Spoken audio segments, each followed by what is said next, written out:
So a little report out. I'm just having a Sunday ride. I've been down the 82 and to Inverness actually to pick up a drain cover, and now I'm just riding a bit of the 500. And I've stopped here at this cafe, which I'll take some pictures and post because it's a good little place.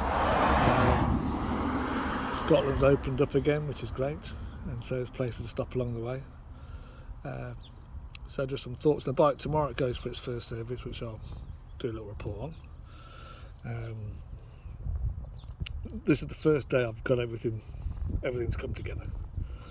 And actually I've used the app and the navigation in the app, and it's fine. So if you know where you're going to go, and I wanted to go to screw fixing Inverness, found it straight away, put it in, guided me there. What more could you ask for? Easy peasy. Anything longer, if you want to do a tour, then more likely than what you need to do is use something like Kelimoto, which I've started to use, or My Rider app. So there's a few out there which is really good ones, and it's better to plot your route on a computer. You can see more what you want to do then, and then put it round, transfer onto the app, and it's seamless. It works fine. I have no issues with it. The Neotech, so I've got it all connected up. The helmet itself, or the actual unit itself in it, was an absolute pain. It took a couple of YouTube videos of watching to get the system, and I'm going to post something probably in a couple of weeks on actually how to connect it and just do it at a time, because a lot of them seem to they're done by Scala, and they seem to race through it, but there's a knack to it. Once you've got the knack, piece of piss. Also, just some thoughts about the bike. I love it. If you've been following the channel, then you know I love it, and I've got the technology sorted, so it works. The apps work well. 2 phones makes a tremendous difference. So my other phone is in there. I spark it up, and it just connects and goes. It couldn't be easier. Allows me to do this, get off, go and pay for stuff, do videos, whatever I want to do. So the technology is great, actually. I really like it, and I'm riding now with my map on, making decisions as I go along. And if I want to go somewhere, I can input it, and brilliant. The bike is fast. I've got to say, the bike is fast. I often look down and don't realise just quite how quick I'm going. I come behind cars thinking how slow they're going, and they're doing 60-70 miles an hour. This is a quick bike. This engine is something else. I think if you're going to buy one of these, you've got to bear that in mind. It is so easy to go very quick, license-shattering speeds. The handling is brilliant. I'm about 700 miles in 2 months of ownership.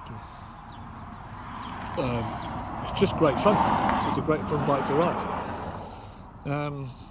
Things I don't like: the stand is a pain to get up. It just sort of tucks behind where my foot can't seem to find it. So often I think I've flicked it. I've got it down. I haven't. You've got to be very careful just to make sure you've got line of sight and you can see it down. And the same thing when you're kicking it back up again, has it actually gone up?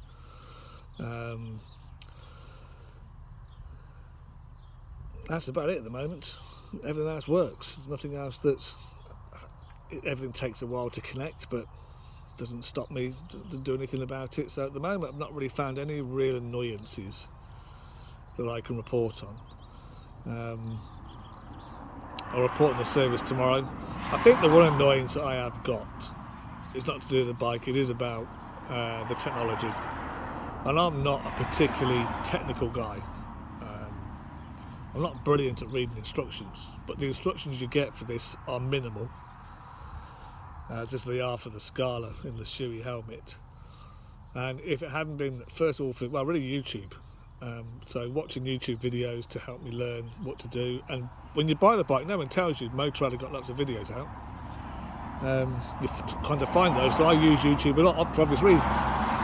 And the same thing with the Scala connection. YouTube helped me on that. So if you're not technical, you might find this bike a bit intimidating. You might find the technology a little bit, you're not going to maximise it. It's not going to spoil your ride, but it can be frustrating. Once you know how to do it, it is brilliant. But like a lot of these things, if you don't know, you don't know. And the help that I've got has come through my channel mainly, and people commenting and asking me to do things or suggesting things. The biggest thing was knowing how to set the phone up so the app works. And since I've got the setup right, I've had no problems with the phone breaking contact or anything like that. It's been absolutely fantastic. So that I think is an annoyance, but it doesn't take away, as I've said on many occasions, just how brilliant this bike is. To me, why do you want a GS? Unless you're going off-road, why do you want a GS? This does everything. So great news. Enough for now. Going to enjoy my coffee, and before I set off again, enjoy the rest of my Sunday morning ride. Probably my missus is going to be going nuts. This is supposed to be me just going to Inverness and getting a drain cover, but and the weather's looking a bit shit. So this is just my Sunday morning. That's where I've come from.